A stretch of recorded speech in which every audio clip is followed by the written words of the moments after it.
Yo, what's up, guys? I'm Mr. Nine Percent flipping new videos called Three Scary New House Toys. Alright.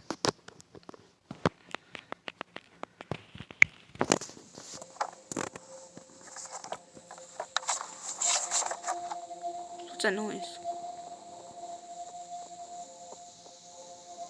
I bought my first house that I currently still live in 2 years ago. I was in the unpacking and settling in phase. At the time, I was single and living alone, but I just figured it was time for a house. I had a couple friends over to help me unload the truck full of boxes, and I paid them with food since they wouldn't accept money. What? They hung around for a few hours after just to hang out. When my friend Dale went to the bathroom, he came back and said he heard some noises from inside the walls, and that it sounded like there were some pipe issues. I took note of it, and the two of them left a little later. Since it was a Saturday, I stayed up pretty late on my laptop watching Netflix. However, I was hearing some light thumping sounds from above me, which was odd because my bedroom is upstairs. The only thing that could be above me would be the attic.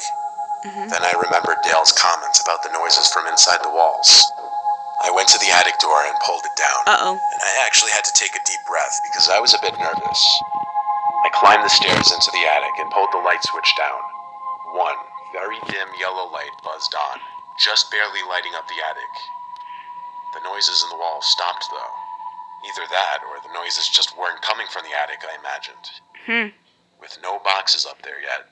It was just basically a big empty space, and I could clearly see no one was up there. The only things in the entire attic were a couple giant framed paintings leaning on one of the walls. I went back down to my room and tried to get some sleep, but I heard the noises again. Now I started to fear there was a small animal in the walls, like a raccoon. The sound still seemed to be coming from directly above my room. How's the raccoon scary? It had to be in the attic. So once more, I went up into the attic and looked to where I thought would be directly above my bedroom. The thing is, the attic didn't seem to extend the entire length of the house, so there's a wall covering where the section above my room should be. I walked over to the wall just to listen for potential noises, and I did hear noises from the other side of this wall. Then I looked at the two paintings leaning on the wall, how they were slightly angled. My heart started to race. I walked to the paintings, slightly angled one upwards off the wall, revealing a big hole in the wall. It took a few seconds for the reality to sink in. As I held the painting at an upright position, the painting was suddenly pushed out of my grip to fall flat on the floor. I nearly had a heart attack. Out from the hole came this sickly-looking girl. She seemed to be high on something. She was shaking, making weird noises, and she would start this creepy laughing. Look at her eyes! She grabbed onto me and dug her nails into my shoulders so hard I screamed, and I pushed her as hard as I could off of me. She fell on every single drug in the world. And I ran to the exit and shut the attic door behind me. I locked myself in my room as I called the police and reported that a crazy, dangerous person was in my attic. Cops arrived within 5 minutes. 3 cop cars ended up pulling up. There were a total of 5 police officers in my house. 4 of them went into the attic, and I heard the struggle. The girl screamed like a creature, and it sounded like she was trying to attack the officers, which led to her getting tased. They finally managed to get her in cuffs and carry her out of the attic and outside to one of the cars. The girl had to be like anywhere from 25 to 35 years old. But like I said, she looked sickly. While the officers were still in the house, I went into the attic to examine the secret room. That's crazy. Inside was a pile of blankets, a dirty pillow, a lot of food wrappers, and human waste in one corner. It seemed as though this girl had been up there for a long time. It was truly a nightmare to discover this on my first night in my new house. The girl was taken to a nearby psychiatric center to get her the help she needed. She does. It's creepy. Ooh.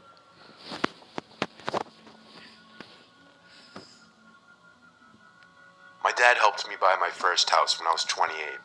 I was never spoiled, but my dad always had a lot of money. And when I wanted a house, he lent me a large amount of cash.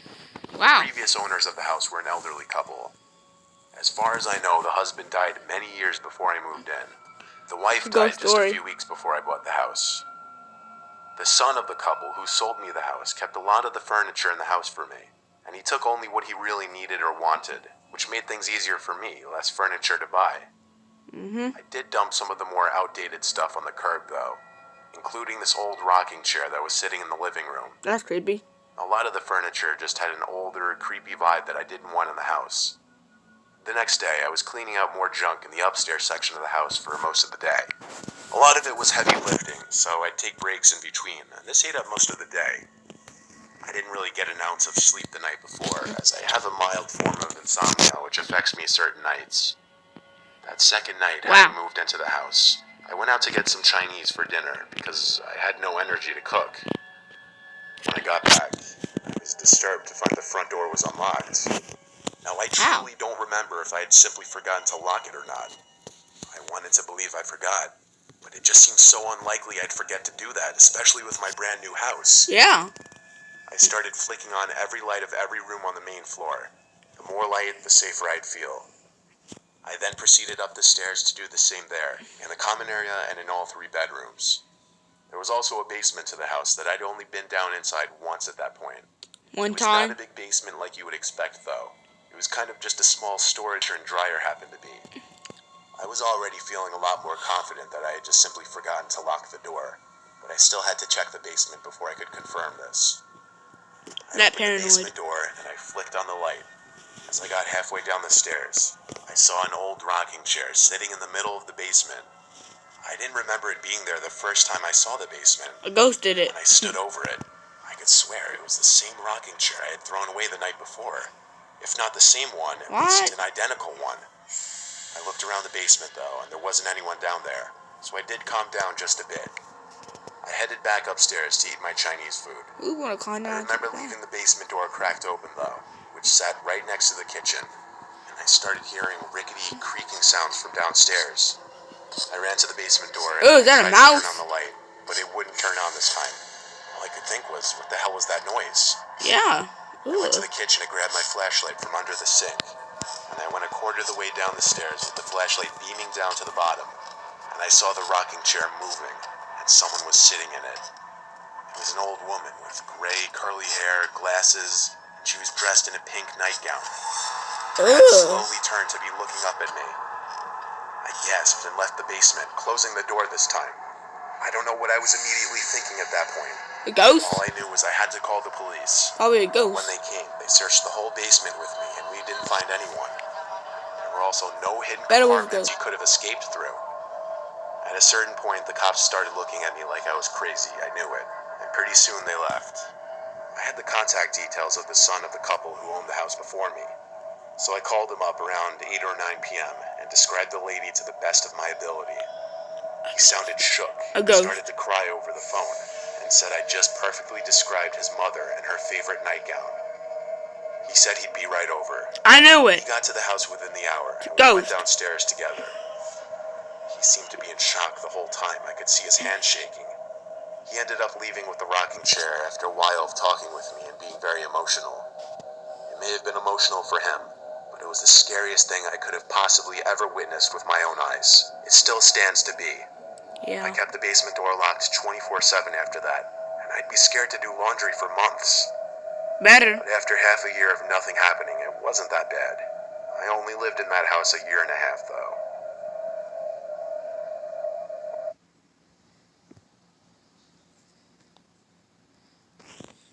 Oh, come on. We always wanted to live in this. Sorry guys, I had to skip that ad.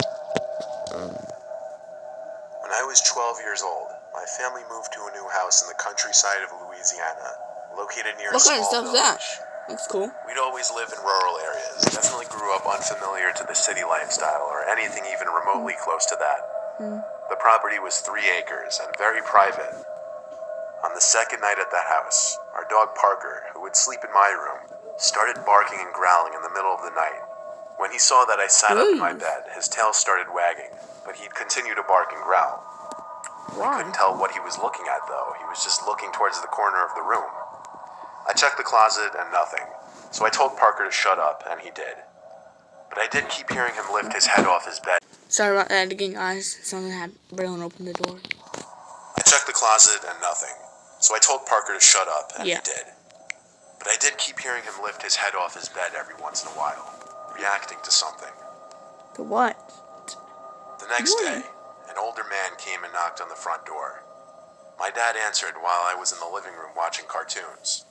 I heard the whole interaction. The old man introduced himself as Gene, the next door neighbor. My dad told me to come over and introduce myself, so I did. Okay. Gene seemed very kooky and aloof. Even my Weird 12-year-old name. self could realize that. But he seemed nice, I guess. The next day, I was in the backyard playing Pokemon on my Game Boy. My dad was in the front of the house mowing. The rest of my family wasn't home. Oddly enough, over walks Gene wearing a farmer's hat and overalls, talking to me in his thick southern accent, asking what I was up to. He actually sat down at the table with me, which made me uncomfortable, especially considering he just walked into our backyard, albeit there was a fence separating the front and backyard, but still. I told him I was playing Pokemon, and he knew what it was, immediately making Pikachu noises trying to be funny, but it was just unsettling. I started to realize there really was something off about this guy. I didn't play Pokemon. My dad came to the backyard with a lawnmower, then turned it off when he saw Gene sitting next to me. He approached us and said hello with a smile, but I could tell based on my dad's face and tone that he was slightly confused what he was doing in our backyard. Yeah. He never asked him that, but my dad told me I needed to go inside and wash the dishes. I knew he was trying to get me away from him. A few minutes later, my dad came in and asked me if Gene just walked into our yard, and I said yeah. That's when he told me he didn't want me around that guy anymore, and to let him know if I saw him again. It wasn't until a few nights later that I woke up to Parker growling and barking again.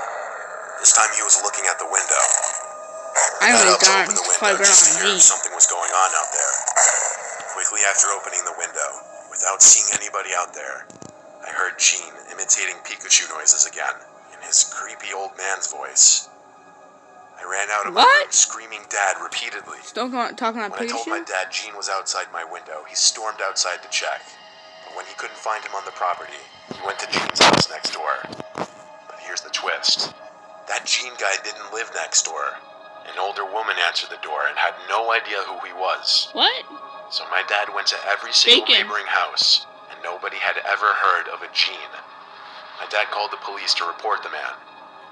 Police said they would be on the lookout for him, and it even made the news. We never again saw or heard from Gene, or whatever his real name was.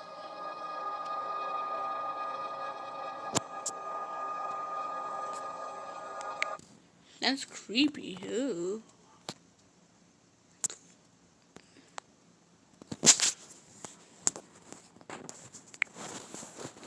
Alright guys, that was another scary reaction again. So yeah. Peace.